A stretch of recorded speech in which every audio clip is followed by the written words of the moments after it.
I don't know what's wrong with my computer. Of course, when not you rush, that's when everything starts to free, freeze. Of Okay. course, comics, this is normal. All right. So how let me jump right. So I'm Carla. I have a comic book series named Luna.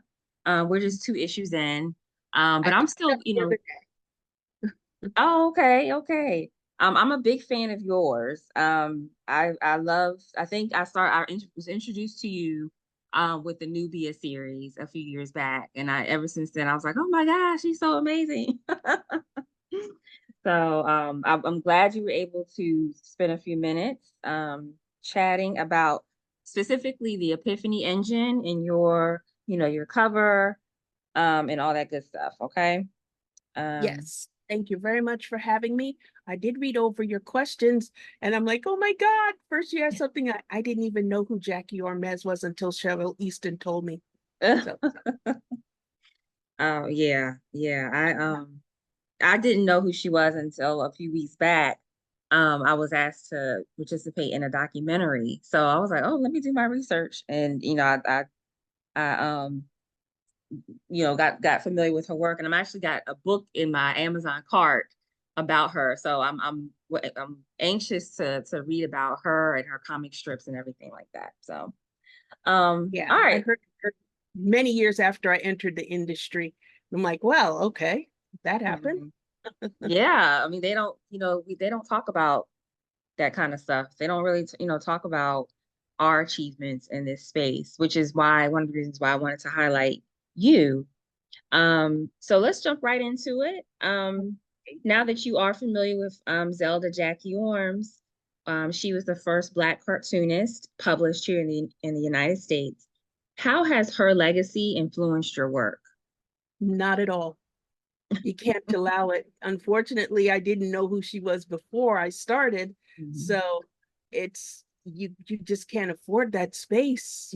You have to, beat your own drum and forge ahead because until then, the last thing you want in this industry is for somebody else to contribute your work or your talent to someone who came before you, someone else. Like you don't own it. We already don't own anything.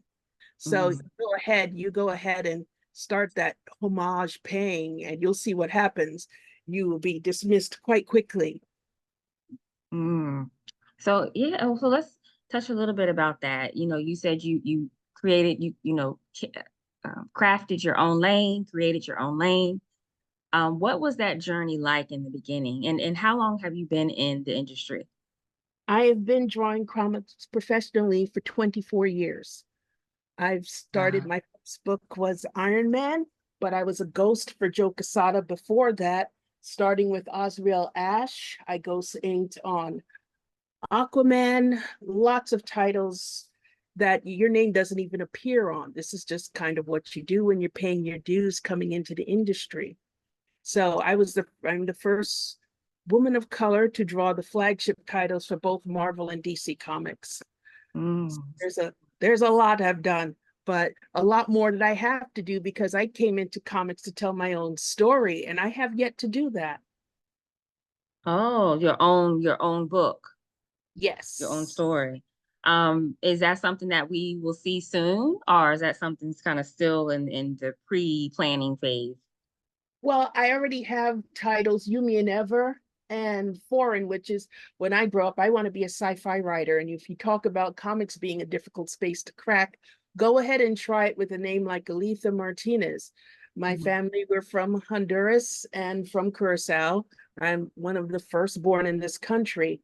So we're coming from a background of immigrants where comics, this is not why my family came here. They basically disowned me many years ago. And it wasn't until you could research my name that I become valuable to them. They're Mhm. like, other than that, I was a wasted space. They should have left me in Curacao. I've heard that many times. Or Mhm. you are on your own because I chose not to become a doctor, lawyer, or an electrical engineer, as you know, all immigrant children should be. Mhm. Mhm. Yeah, and I'm sure that was really tough. I'm not from the Hispanic culture, but my husband is. And yes, their view So on you work. know. Yeah. Gotcha. Yes, I do. Their view, basically, if you're not making money, you are considered, I forget the way he translates it, but it's spoiled cheese.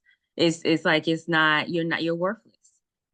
So I'm sorry you had to deal with that early on, but now hopefully your family is more accepting now that they see how much you've contributed to the mainstream media. Somewhat, but not really. It's still on a hierarchy. My cousins are lawyers and doctors. So when I enter their space, while they're happy to throw your name around and go, oh, I know this person, you are there to clean the house. Like they'll leave it messy when we're on vacation and we're having vacation. Like, they rent out a whole area. They almost expect myself and my son to clean it because they're too Mhm. good to do that. They're like, so it's always this thing where you're lesser than they Mhm. are because they chose the right path. They did things the right way. And here you came along and took this huge chance. And still they're like, well, you know what? You're working for them. That Mhm. still has nothing to do with you. And you're like, you know what? You're right about that. They are right and correct in that thinking. I am working for them, and it has very little to do with me. Mhm. Wow. So you not only have to deal with that in your personal life and family life, but do you meet that same resistance and when you're working with your colleagues? Well, at this point, it's different. It changes all the time. I've been here long enough to see the industry transform, and everything that people think is permanent, it's going to be this way forever. No, it's not. Just wait a little while, it'll go away. Uh, what I don't like now is the space this inclusive arena is trying to paint people in. All of a sudden, you have people of color only doing people of color books. And I Mhm. said this was going to happen years ago. But yeah, anytime they need a black character drawn, they're going to go and dig up certain names for it. So I'm finding, even as I teach in SVA, new artists are coming up feeling as if they cannot create or draw people of any other dysphoria than they are. So if you're white, you need to draw white people. If you're black, you need to draw black people. But they do create the other in the form of aliens and everything else. I'm like, wow, we're not going in Mhm. the right direction. We're becoming more segregated, and it's not good because as an artist, you need to draw everything. It's not one thing, it's everything. It's so weird. Like my career is defined by the next book, by the book I'm working on. So, Nubia, you go back a few years and it was Baku. You go back a few years, it was Voltron. Go back a few years, it's Iron Man. At one Mhm. point, they weren't allowing me to draw women at all because they feared Wow. that I wouldn't draw them sexily or something. So all I Mhm. did was solo male heroes. And now I'm drawing majority women, and now I'm switching back. So Mhm. wait long enough, it'll change.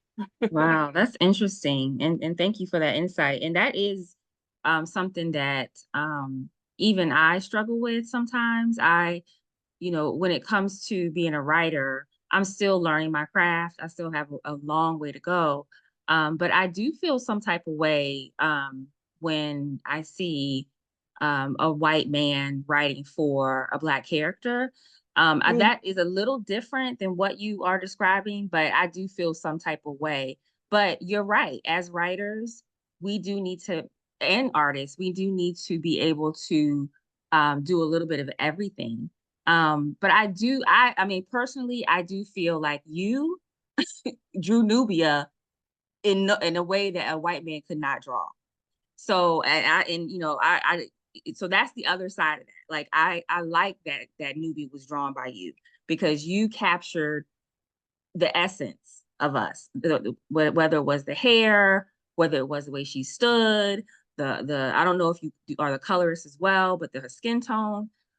So there is another side of it, but from your perspective, I definitely understand. Is as artists, they should not be boxed in.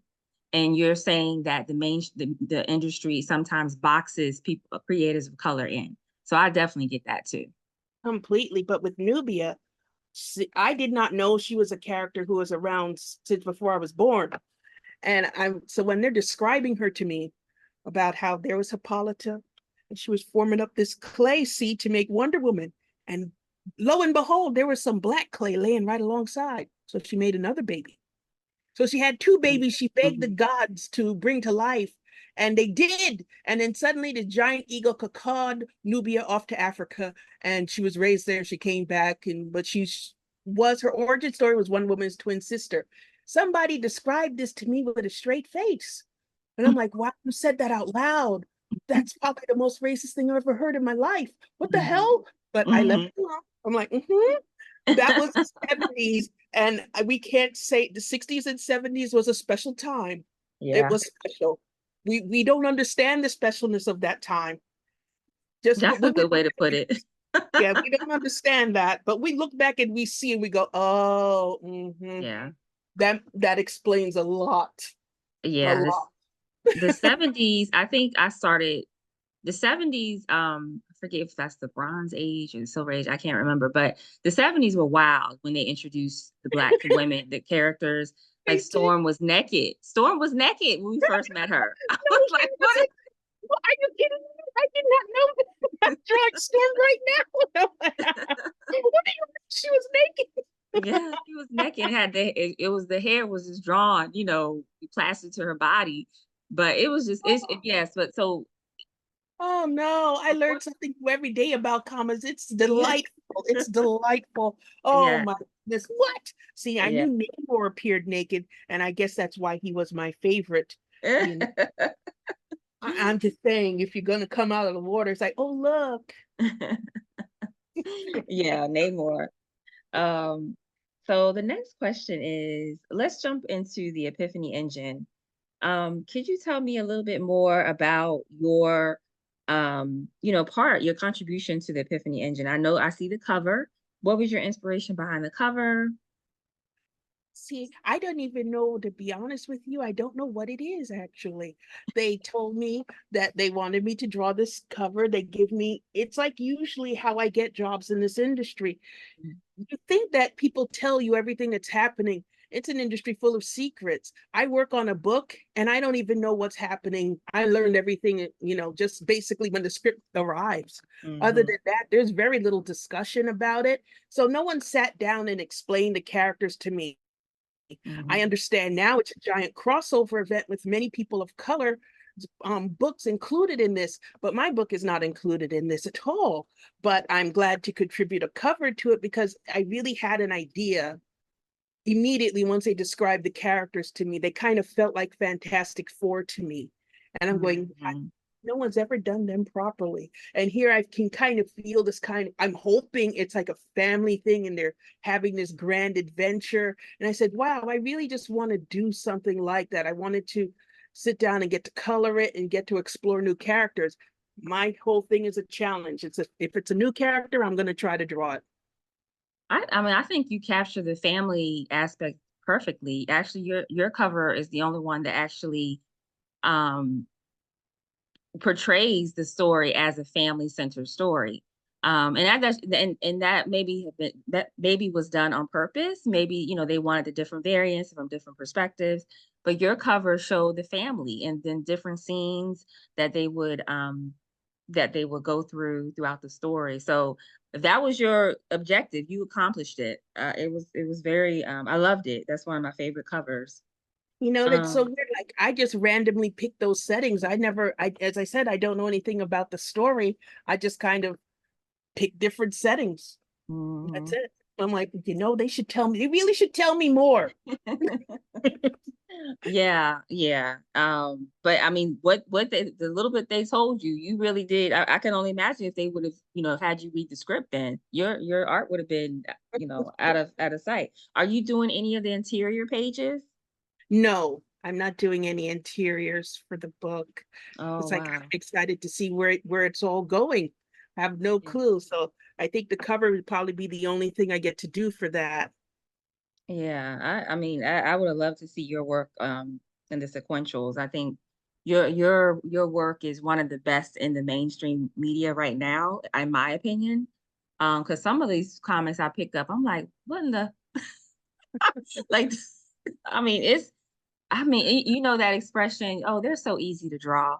I mean, that is what sometimes I see in these characters. There's no, like, I don't know, I'm not an artist, but I mean, I can draw two lines for an eyebrow. I can do that. I can draw, one eye bigger than the other, so it's just your work is is top tier in the industry. And sometimes, you don't have to confirm or deny, but sometimes I do feel that you should have more opportunities because your artwork is so good. And you might be drowning over there. You might be like, I got too much work to do as it is. But but like, when I think of my Black heroines, I think of Storm, I think of Monica Rambeau, and I'm not sure if you've ever drawn for them, but this new Storm run, I would have loved to see a Black woman involved in that project. So, as far as I know, there isn't. So it's just sometimes disappointing when there's only, a handful of Black women in the industry and you don't see them picked for, iconic runs like that. Well, normally you're not. Like Nubia, that was a one-off. It was interesting that they went down that route. I'm glad they did. And the first run of it, like they just let me design her as I chose. And at first there was great pushback, by the normal crew, the crowd we're gonna, talk about without mentioning Mm-hmm. names. They were the normal ones to come with, especially the hair. And it's like, that's the one thing about Nubia, which I see translated into Storm now too. I'm like, she looks familiar. and but I'm glad of this, and I'm going to explain why. Because when I saw the early designs of Nubia, she's been drawn over and over the years. At some point, she looks like Storm with the big hair, and then she's always like, I don't know where she got the, like my people.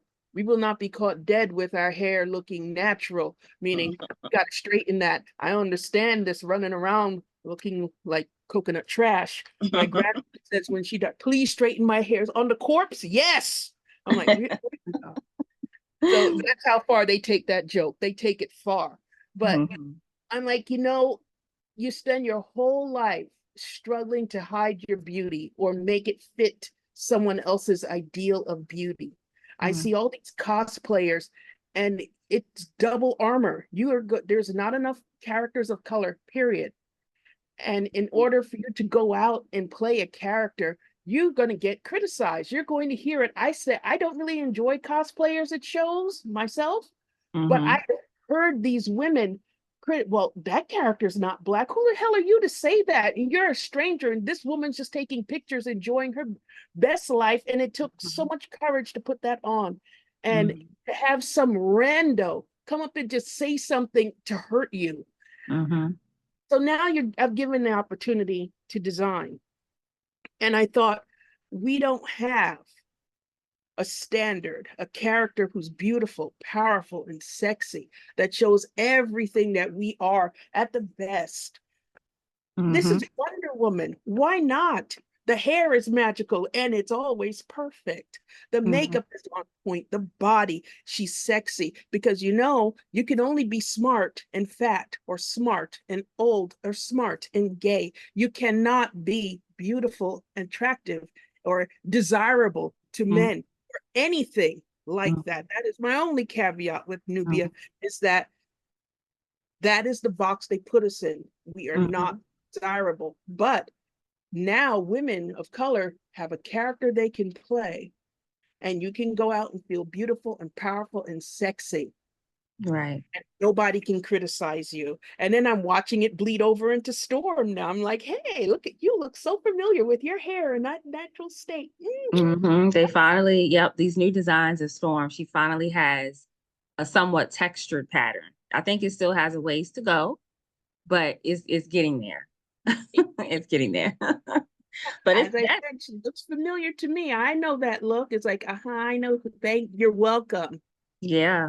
And that I mean, you see that a lot, I'm sure, in your industry, in the industry, but they see what we do and they repeat it. They copy and paste, you I'm know, glad. That's how it is. And I'm glad they're doing it. They have to do it because now that means you're finally respecting us. You're seeing that this is what we want. Because believe me, the pushback at first was like, why is the hair like that? It's like, how could you? It's like, she's a superhero and you don't understand she's a reflection. It's not, Mm-hmm. but now that they see it and now I'm seeing it happen and she's being Nubia is sticking around that way. They're allowing other characters to go with their more natural beauty. And now Storm, the ultimate resting bitch face character, come now. Let's I am so happy. Mm-hmm. Yeah. I mean, I can talk all day about Storm. Um, but and thank you so much for that insight as to your experience working with Nubia. So I know your time is valuable. So the last question I have is how can we support you? What do you have coming up that we can besides the Epiphany Engine, what else do you have going on?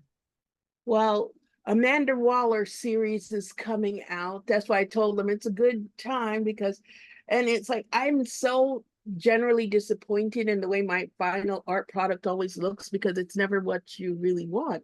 It's like Mm, it's good enough. I guess if everyone else is happy, so I'm glad with that right now. Which I don't even know if I should say this. I don't know when this book is going to be announced, but I'm working on a right now I'm working on, I guess this is a couple pages from Miles Morales, something. ooh, wow. I don't know That's where the but that's a character I visit on and off over the years. It's like me and Miles, we dance for a little while, but every time this book comes up or available, I'm never available.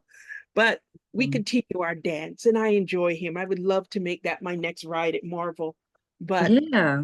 I mean, and with you would be a perfect artist because you both are Hispanic. And I mean, I'm calling you Afro-Latino. That might be the wrong label, but you both they have keep changing. They don't. What are they calling us now? I've heard Latinx, Afro Latin. let It's like that. Stop yeah, it.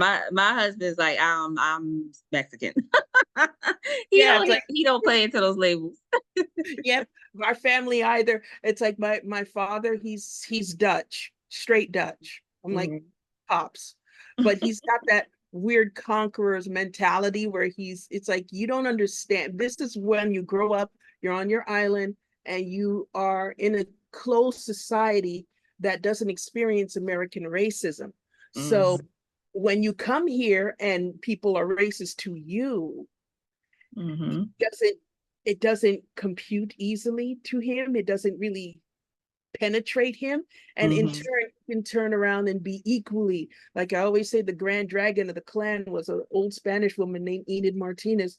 Believe me, she was a hateful wench, not in a mean way, but Mhm, she was intolerant of others who were unlike ourselves. So mhm. that means the white guys were like, oh, don't bring them white children in the house that don't take no baths. I'm like, what did you say? What do you, of course they bathe. And then yes, I let that woman go to her grave. Her Mhm. grave, believe, because we had these two Chinese kids that moved in and they weren't allowed in the house either. I'm like, why? Because they're thieves. I'm like, what? Wow. Was this when you were growing up here or back in Honduras? This was in Florida. When I came to Florida. America, I lived with my grandmother retired and then she went back to work and we lived in Florida. So anytime she came down from where she was working in New York to be with us kids, she had these strict rules. I never even got to eat over anyone else's house. I didn't taste the foods down there because you could only be with your own community, only with Mm, yourselves. So I didn't have friends growing up. I had nothing, this exposure that I see people have to different comics and stuff. If I brought a comic book in the house, oh my, it was destroyed instantly. I remember going to buy it myself with my own money that I worked for. And it was like, you might have well have bought a corpse in the house. mm, It was that strong a reaction to it. And to this day, I don't think she would have approved of what I did with my life. wow. I remember reading briefly about your early life in a Marvel's Voices. They did an interview with you, and I read that part. But wow, to give me more context, um, I didn't realize how in some families how much, you know, comic books are despised as if they're not real art or literature, which is so far from the truth. Often comic books, as and I'm sure you have seen this, just like with Nubia's looks, something as simple as her looks, you are basically shutting down stereotypes of us. We're not mammies. We're not, you know, that sidekick with glasses. I mean, I'm a sidekick with glasses, but you know what I mean. You Look, I am too. I'm a nerd too. through Nerd this, strong. yeah, through your art, through this medium, you are able to reach so and impact so many people, especially little Black girls who, you know, I didn't. I mean, I didn't have a superhero when I grew up. Growing up in the '80s, I didn't have anyone. The closest thing I had was Grace Jones from Conan. That was the closest thing to a Black hero I had. It I wasn't remember, until I think they did us all a disservice by not telling us that Linda Carter was Hispanic. That was horrible. It's I didn't really, know that either. yep, she is Hispanic. Wow. How dare they? Because that was the only one I remember seeing myself. I saw no one. There was no one to look at. In fact, it contributed to the fact that it wasn't for you. So when I entered, Mm-hmm. they questioned my ability to, and they still to this day question my ability to draw everything. Wow. So it's always a push, which I'm happy to see that the next generation coming up behind me, they don't have that push. They're allowed to create. It's like I had to fight this horrible war, but I'm like watching the next generation come in and they don't even go through people looking at your portfolio and say, you don't draw like a girl. I used to wonder, what the hell does that even mean? You don't draw like a girl. What do girls draw like? But they Mm-hmm. couldn't answer that because there were very few women in the industry. Amanda Connor was the only woman I knew in the industry. Mm-hmm. So we were all separated. Now you've got this explosion of women in the industry and how it's going. And I'm going, we have to watch out and be careful because notice there is some deep segregation happening and it's always in protection of the good old boy network. And if you think about the good old boy network and you think, oh, that's only a certain, dispersion of people. No, they're like Ken dolls, types of Ken dolls, just hold up your finger. Yeah. And they form a tight knit and it's Mm-hmm. hard to get through. You don't want to be good for your kind. You want to be good. And And yeah, and you just basically spoke truth to how some of us have always felt looking on the outside in. Like we've all and it's expressed. We can see it through the comics. We can see that, you know, there's a lot of gatekeepers that oh, only allow, you know, creatives of color to do certain things. yeah, you could, then it shouldn't be that way. If they're looking for that, so you almost don't want to get in trouble. So it's easier to hire people of certain tones to do certain things because then, hey, if something happens, it was drawn by this type of person anyway. So what are you saying? These are their choices. So they're rolling you under the bus.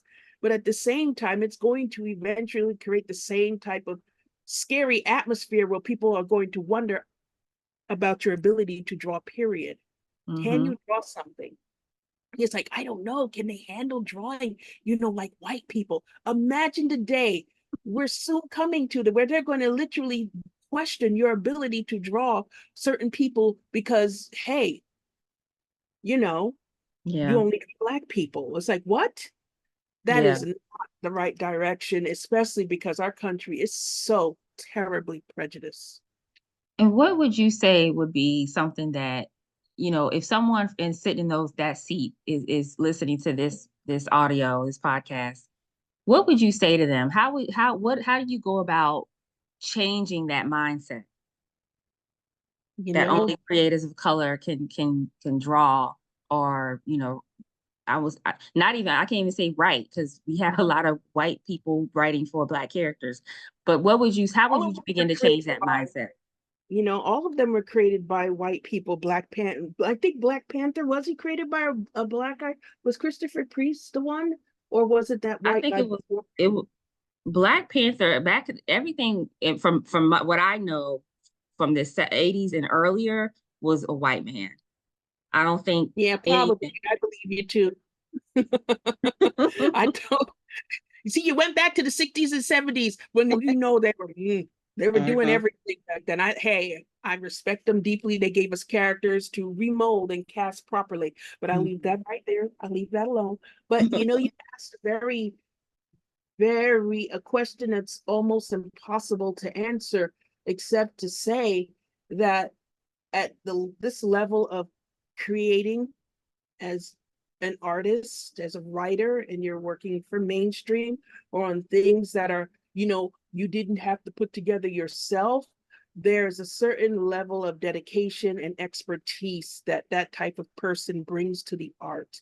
You've practiced for many years. You've given up a lot of stuff. You didn't get here through AI or any other means. You literally had to sweat, sacrifice, give up a lot.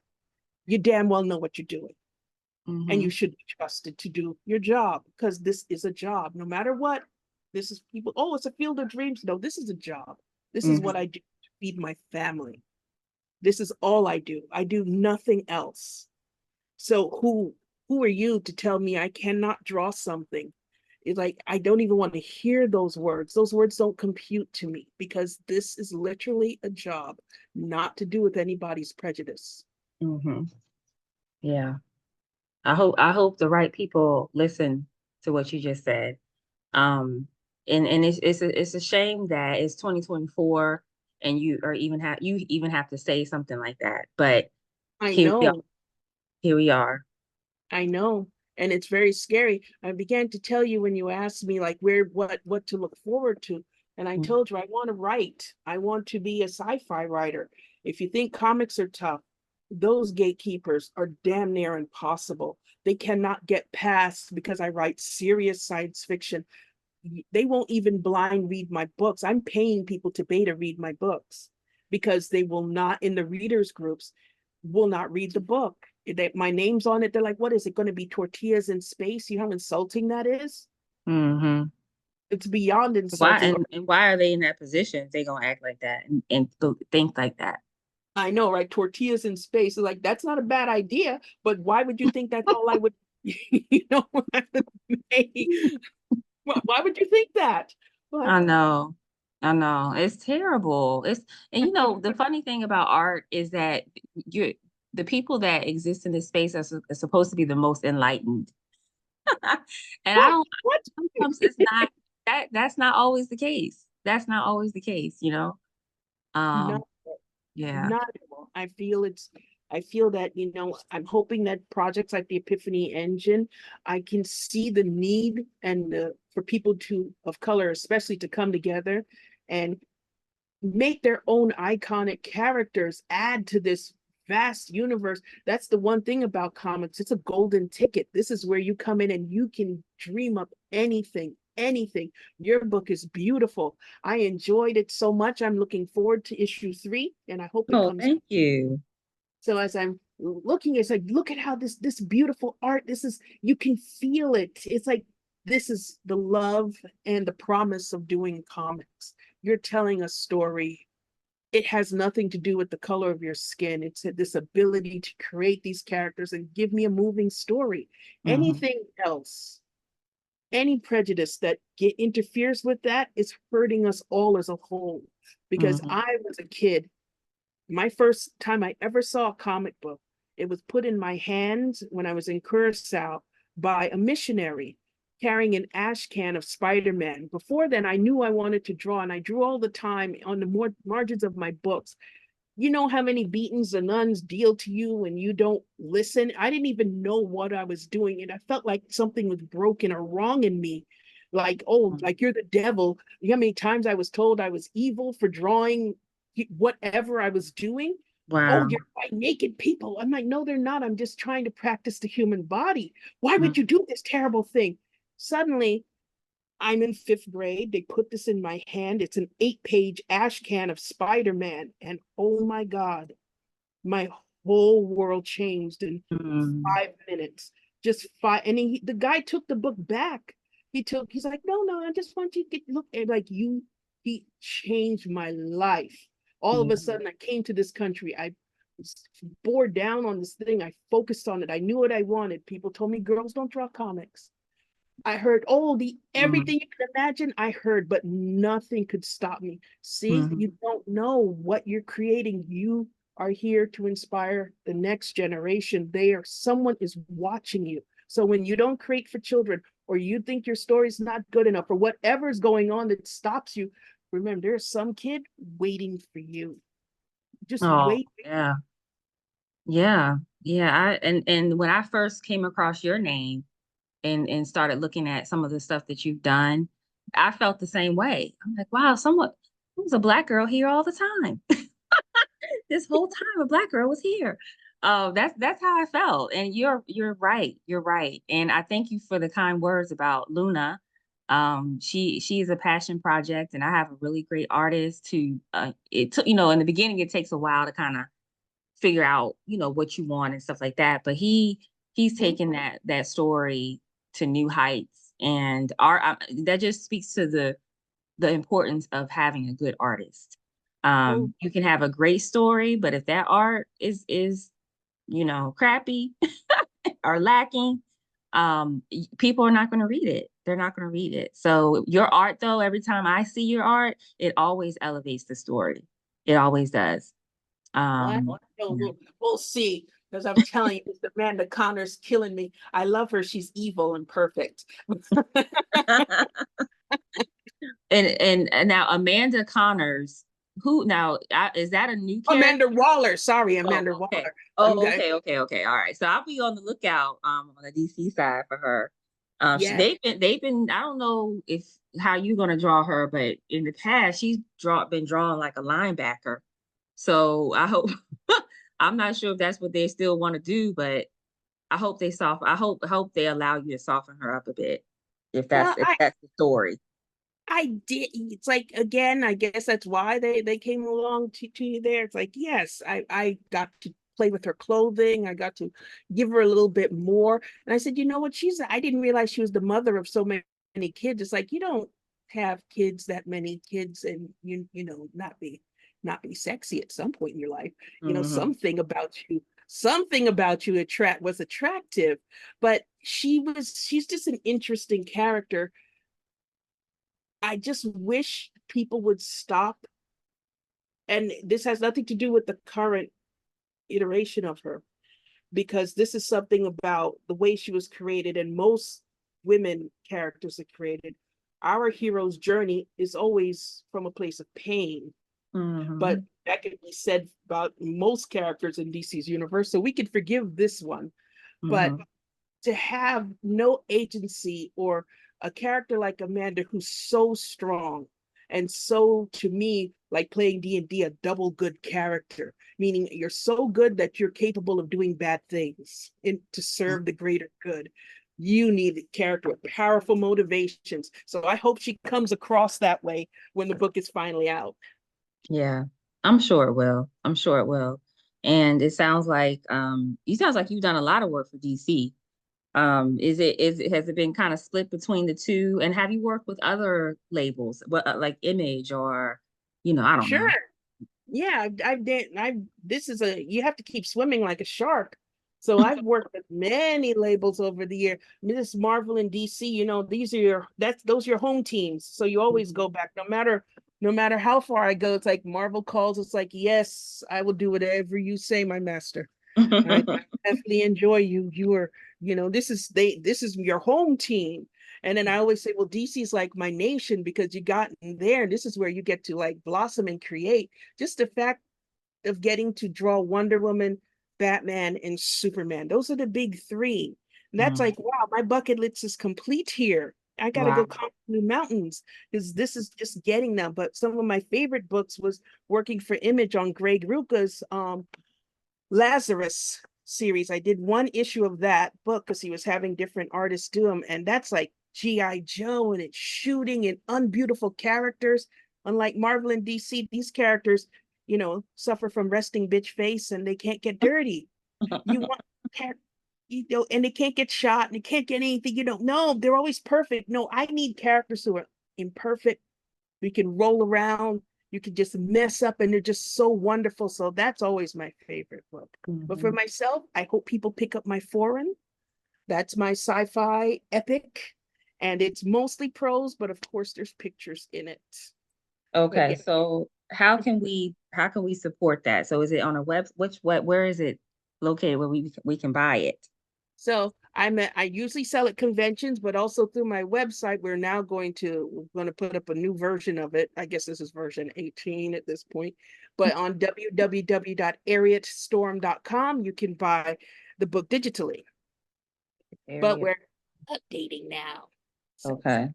probably Okay. like a couple days, we're gonna a day or two. See, I never knew, never knew. And but you know I'm gonna be promoting the mess out of this. So yes. Okay. I'm gonna put it on my I have two. This is my second book I have to buy on Friday when I get paid. So oh wow. I'm looking forward to it. I'm looking forward to it. And so is this like a graphic novel or is this like a one No, shot or it's not. It's actually a novel that's broken up into novellas, sort of okay. verse 30,000 words, but it also comes with a lot of pictures. So I'm world building this giant Hmm. Okay. Wow. universe. I'm looking forward to it. All right, so that book is called Foreign by Alitha Martinez. Yes, And if it you look it up, you'll see there's art for it online. And Mhm. I don't, the reason why I haven't gone like very big with it because it's mostly prose, number one. And that's, I tell you, a very tough industry. But also, there's a lot of theft going on. The characters, I had to fight for them so hard because Mm. people were using them in pornography. Oh no. Yeah, exactly. Oh Yeah. wow. hmm That was Mm. shocking for me too, but it wasn't contained within my book. So, my book is like Star Trek with cursing. And you could tell when people are, getting busy in a way, but no blow by blow stuff. So Mm-hmm. because it wasn't like that in my book, they weren't protected by their copyright. There's like that's parody. So I have to create naughty books on the side of my Mm. characters to keep that from happening. Wow. Didn't know Yeah, that. Oh yeah, Lord. just And in case. it's always somebody always want to mess something up that you've created. Yep. And that's for you too, in case just even draw one, two things, have your artist do, or you sketch it yourself and tuck it away just in case somebody snatches your beautiful characters. It's Mm. contained within your copyright and they can't get away with it as parody. You Mm. That's a never good. publish it. Never publish it because it exists will stop that from happening. Okay. That's a thank you. Thank you for that. I hate Um to tell you that because I'm like, but I remember your characters are so beautiful and you're mhm. getting out there in the world with them. Somebody is going to decide, you know what? That man needs some high heels. Yes, he does. He's so Wow. gorgeous. Yeah. Yeah, I mean, I definitely I have no idea where Luna is gonna go. I hope I see it one day on television. I do. But It's so cute. thank you. Thank you so much. Thank you. And hopefully one day we'll have a project together. But my coin, I gotta save up my coins though for that. But yeah, yeah. So but thank you, Aletha. I'm really happy that I'm so sorry I was late. I just knew it was 3 o'clock.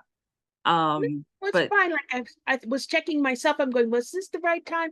As I know, I'm just getting tired. So I'm turning in a page right now. Like I'm sitting here working on this page. And as soon as I finish the blacks on it, I'm going to turn it in and I'm going to go to sleep for 2 hours, get up and draw another page. And yeah, there's my life. I don't well, do anything else. well, thank you so much for your time. And I actually have a new podcast called Ororo Comics Podcast with my partner, Dr. Ebony Toussaint. And we talk about health, culture, and comics. So I will definitely be reaching out again to have you to promote, whatever release you have. You're always welcome to come on. But definitely help you promote if you want, if you want. The invitation is always open for you. Oh, thank you. I would love it because I decided this was going to be my year. This is my year. I'm going to really try with foreign and Mhm.